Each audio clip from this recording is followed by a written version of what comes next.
I'm just going to send it over to the media to go. Let's just like one question per person. Sorry, we got to go.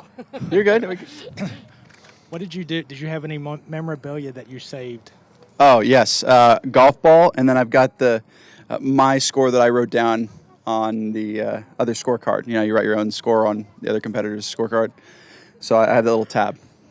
Those two things. I'm going to be framing that.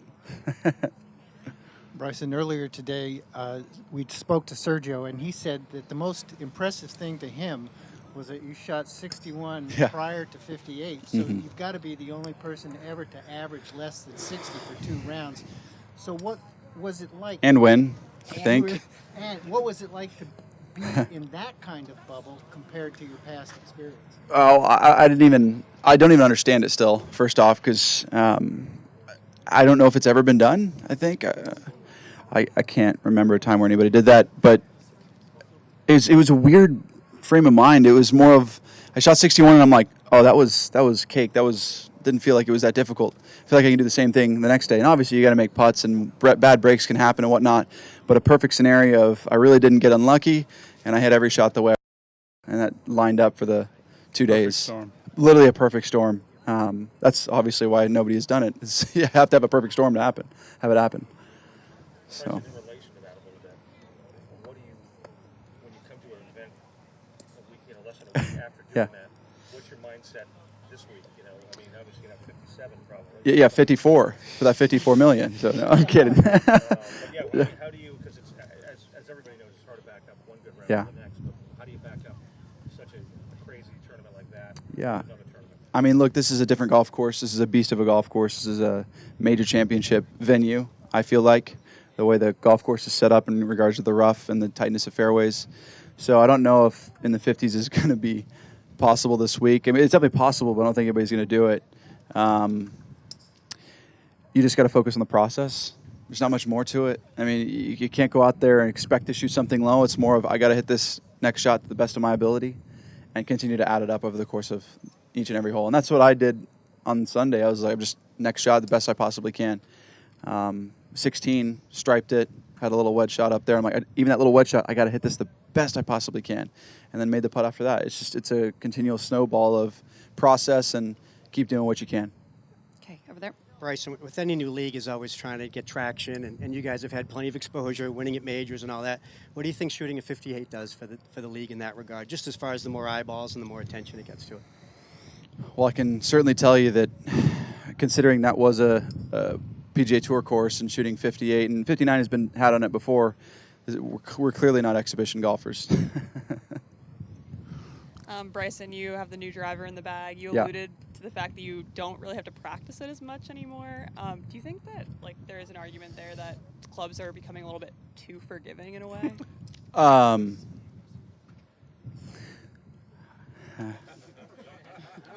We could be here for half I hour plead now. Well, for 5 years I didn't have the right equipment, so that shows you how important equipment is. And I think we're in a place now in time where contracts aren't as necessarily as important as the purse you're playing for. Equipment contracts. Equipment contracts is what I mean. Yeah, thank you. It's not as important as the purse you're playing for, and I really think the best equipment's going to start showing itself over the course of time because of that. And I think it's a great thing for the game of golf. We want, as professionals, to provide the best equipment possible for the public, as well as professionals. We don't want to just lock ourselves into one side of the market. We don't want to build just a club for us, nor for the average golfer. We want equipment to work for everyone, and that's what I think is so beautiful about the game is keeping it the same across all ends is super important. So in regards to the forgiveness, you can say that, but it's just if you get the right physics going, you can get some special stuff happening in clubs. I'm not going to speak about. Evan. Bryson, do you think last week you made a realistic argument to be on the Ryder Cup? And if so, what is the argument to be made to Zach? Can someone ask a question to Bond, please? No, I'm here to correct him. And thank you. Don't worry. I'm right here. When Bryson has to go to his meeting, we'll ship it to an honor. Perfect. There we go. That's perfect, actually. Look, I played in a couple Ryder Cups, and I would love to represent my country There's no doubt about that. I feel like I'm in a good place to be able to do that. I feel like I'm a top 10 player for sure right now with the game that I'm playing. And if I do get picked, fantastic. If I don't, I'll still be watching on TV and rooting for Team USA because I respect and appreciate those players that are on the team representing our country more than a PGA Tour LIV thing. Oh, 1,000%. Not even a question. Well, again, one, the equipment is performing really nicely for me. I feel like I can go out there and just play golf rather than golf swing or what do I need to do here to save for if I hit it on this part of the face or whatever. But I also feel like my mental game is in a different place because of the equipment. I feel like I'm just a brute. I just, boom, right down the fairway, wedge it on the green, right down the fairway, wedge it on the green.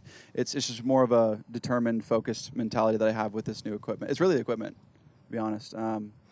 So it is different. And that's what makes me feel like I'm back in 2015 when I was playing the U.S. Amateur and shooting 6 under every time at Olympia Fields. That's kind of what I feel like right now. Alan? Okay. Sure. Thanks, man. Obviously, a lot of talk about the framework agreement. A lot has still been decided if it even happens. Phil has said point blank he doesn't think any LIV players are interested in playing on the PGA Tour should an agreement come about. I'd love to hear both of your thoughts on the general sentiment out here. Do you think players are even interested in going back and playing should that opportunity become available? I don't think Phil is too far off the point with his comments. Obviously, it's individual to individual. There's 48 people here. There's at least, if I'm not mistaken, close to 30 of us who were fully exempt when we left or still in some, category or the other. But I think it all comes down to each individual. Everybody had different motivations for coming over. I can speak for myself. And I probably would not go back. And even if I did, I'd probably want to just play 2 or 3 events. And, if I was to flip the coin and be on the other side of the ropes, I can't see how that flies with the membership on the other side either. So, I honestly feel that there's so much conjecture, so much guessing, so much, this is what I think. I think everybody just needs to pump their brakes. Whatever happens, happens. We're here playing LIV, enjoying it thoroughly, loving the team aspect, obviously making history, breaking new ground and creating a brand new golf product which is gaining momentum. And I'm enjoying being a part of this and looking forward to doing this for many, many, seasons. Whether PGA Tour fits into that plan, I don't know. But this is plan A. All of us have moved here with this being our primary place of, practicing our profession. So when and if and what happens, nobody really knows. But I think most of us are really happy here. Those are wise words from Bon, and I can't speak any more on that. That's why I'm on the team, by the way. Maybe it happens, maybe it doesn't. I know a lot of players don't want it to happen. I know some players that know it needs to happen. From my perspective, I'm incredibly content having a team to rely on and play for and be a part of. I'm really enjoying that process. And like you said, this is plan A, and I'm not thinking about any other plans as of right now. Would it be fun to go play a couple events over there? Sure. There's a lot of places and people I respect over there that I'd love to give my blood, sweat, and tears for. They just haven't made that possible yet. So it'll figure itself out in the future, but as of right now, what Bon said is absolutely true. Okay, Adam? Bryson, you've been real active since you joined LIV with your team. You've done a lot. I'm curious, how have you seen the league grow over your time here with LIV, and then what would you like to see change going forward as LIV continues to adapt and develop? Well, I think the impact that we have, that people are starting to see from Adelaide, $100 million in economic impact is gigantic, and this is only the beginning. There's been a lot of headwinds, a lot of difficulties, but there's also been a lot of positives, man. People don't talk enough about the positive impact we're making, not only in each other's lives, but in the community's lives, and what we did today with Hope through education.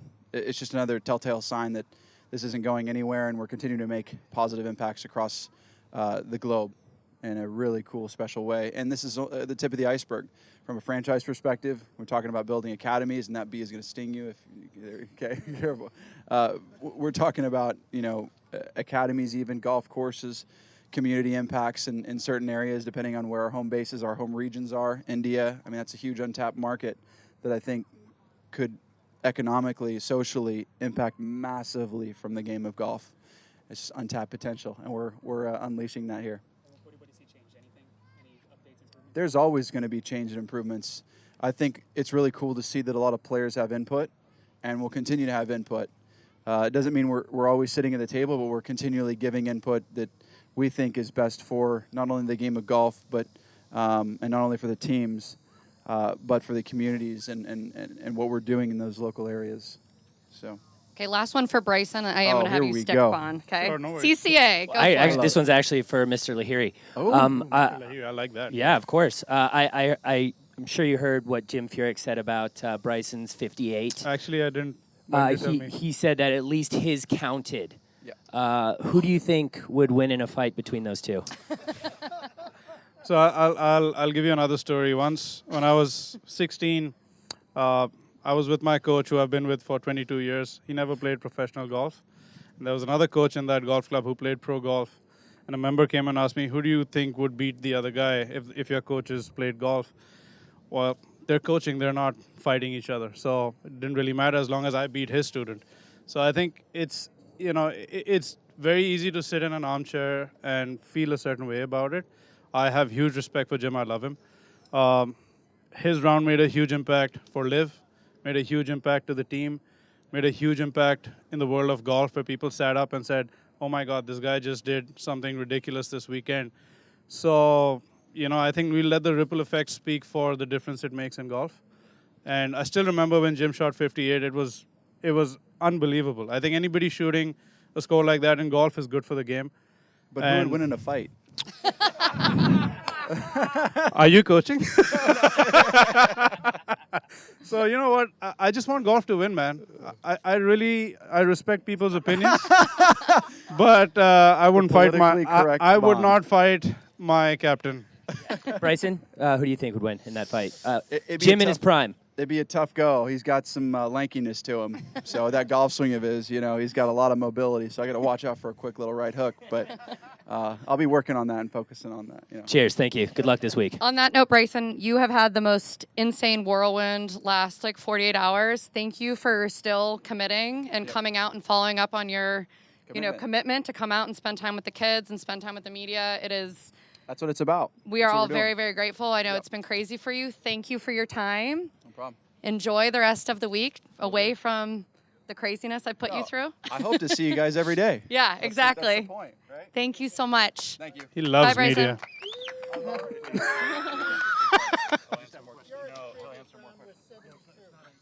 Oh, there you go. Am I good to go, guys? I have a question. Yeah, go for it. And I don't know if Mike is still here. Mike, please. Oh, Mike. Okay. Yeah. All I'll right. start. Oh, go for it. Just following up the same question I asked Bryson. How have you seen LIV grow?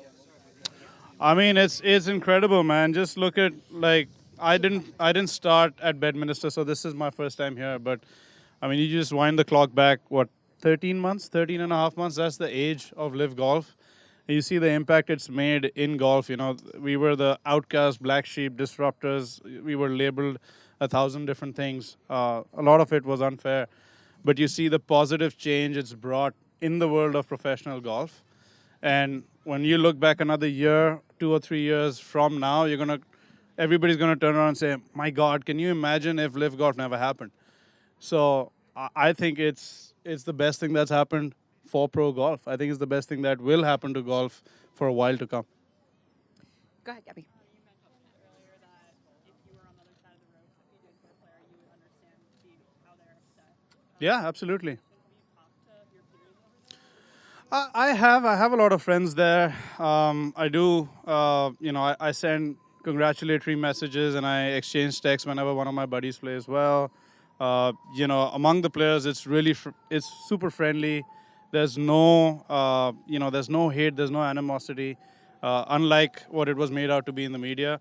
And I think a lot of folks on the other side are understandably upset because of the lack of transparency, I don't need to go down that road. Everybody's seen what's been happening. So, when you tell your membership that we're going to do certain things and then you go back on it, I mean, if they were to just open the gates and allow us to come and play whatever we wanted to play, that would be another thing that'd be going back on.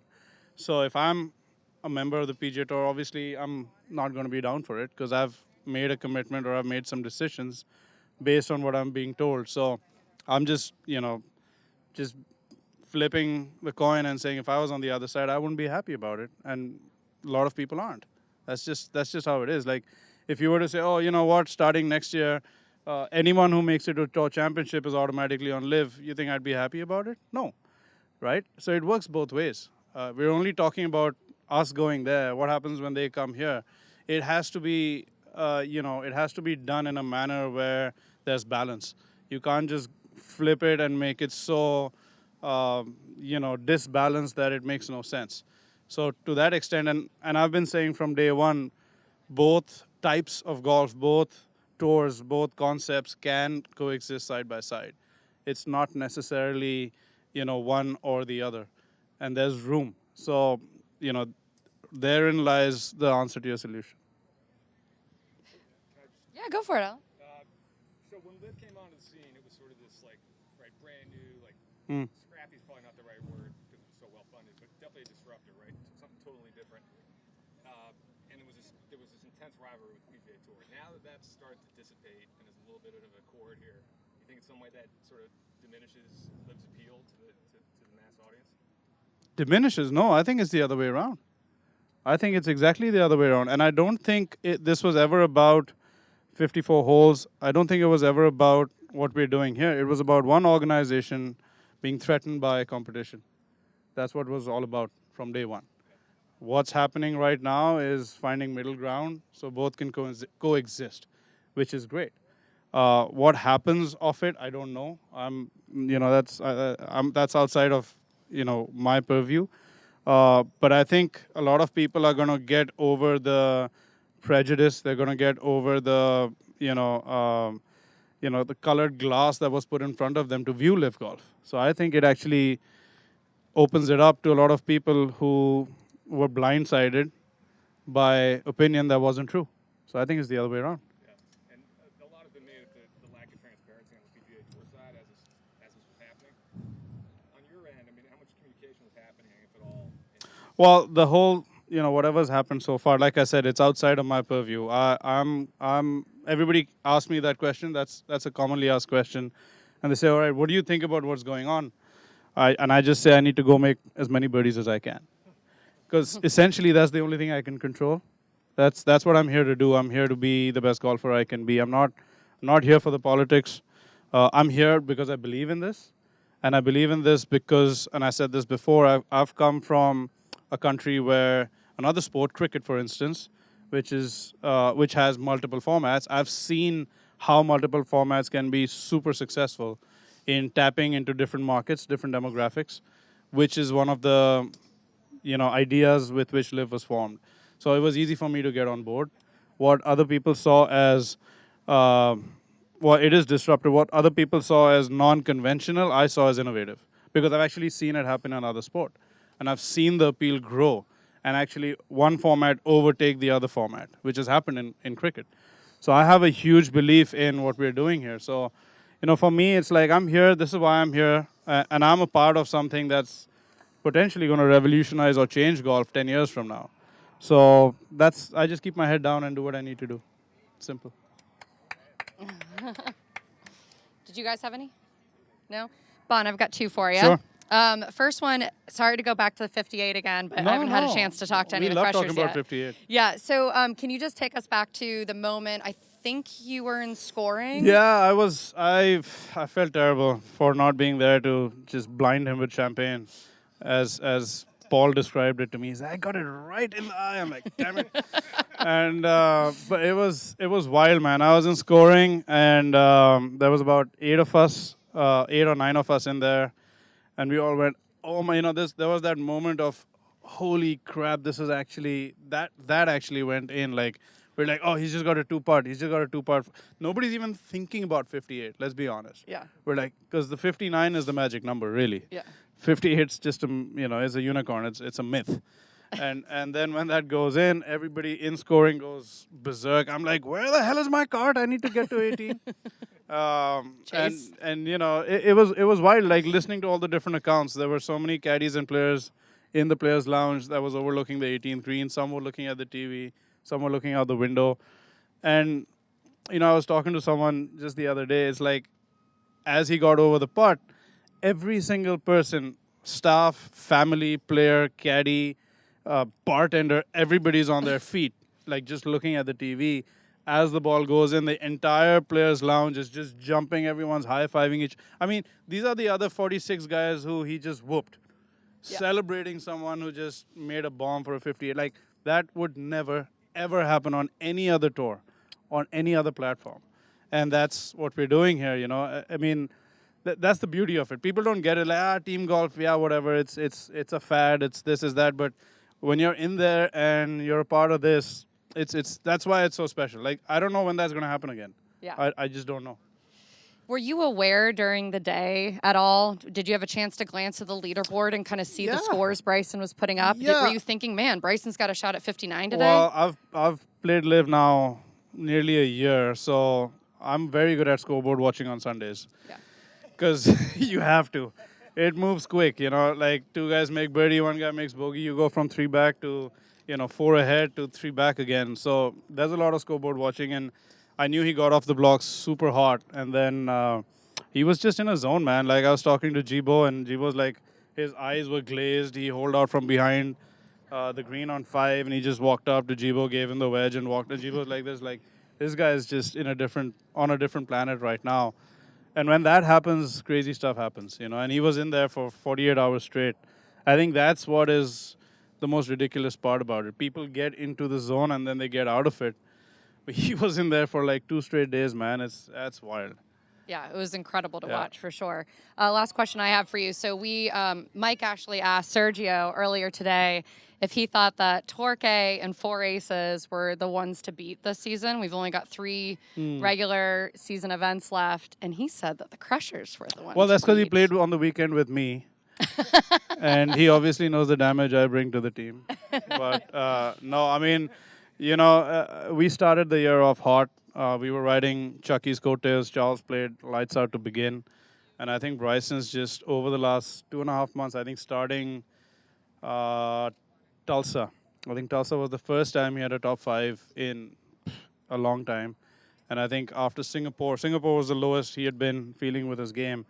And then he started, you know, moving back up. And now he's like a freight train. Yeah. So, you know, we're just going to ideally just ride his coattails. And that, you know, but that's what team golf is about. You need one guy to go super hot or 2 guys to play really well, and then, you know, you want the other 2 guys to have those performances that pick the team up. And I think just the kind of team we have, especially this week, for instance, a tough golf course, this is perfect for us. You know, because we've got 4 really good ball strikers on the team. And as the season comes down, boils down, you look at Chicago, similar golf course. Jeddah, of course, you need to make birdie. So, you know, we're excited, obviously, about Bryson. But as a team, we're really G'd up to, you know, have a hot finish.